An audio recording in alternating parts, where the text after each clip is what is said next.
Everybody. My name is Bill Bryan, and I lead the Science and Technology Directorate at the U.S. Department of Homeland Security.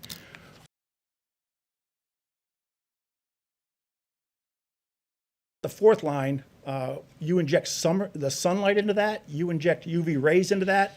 The same effects on line 2 at 70 to 75 degrees with 80% humidity on the surface, and look at line 4, but now you inject the sun, the half-life goes from 6 hours to 2 minutes. That's how much of an impact the UV rays has on the virus.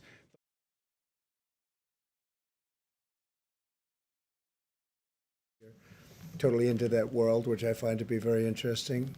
So supposing we hit the body with a tremendous, whether it's ultraviolet or just very powerful light, and I think you said... But conventional UV light can penetrate and damage the skin and also cause cataracts.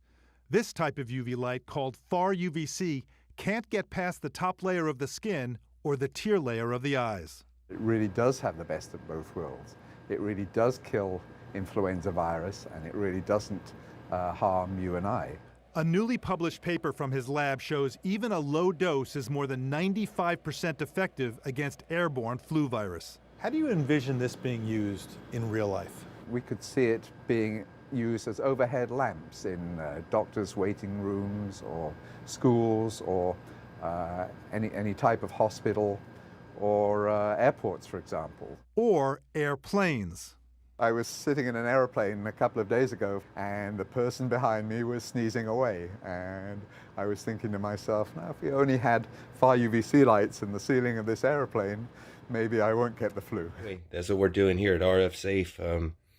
Honestly, the far field UV, this should be something that's really seriously looked at as far as a government response.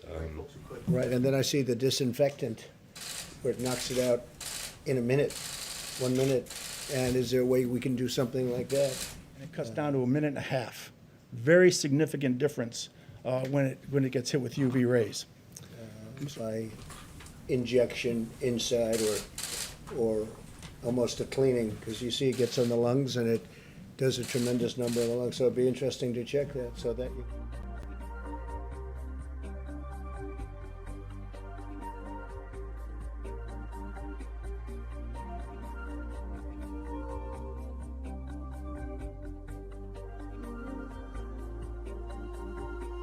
so that you're going to have to use medical doctors with. But it sounds interesting to me.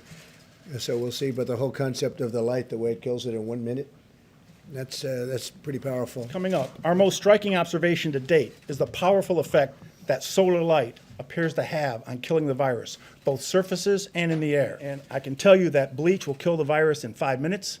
Isopropyl alcohol will kill the virus in 30 seconds. The whole concept of the light, the way it kills it in 1 minute, that's pretty powerful.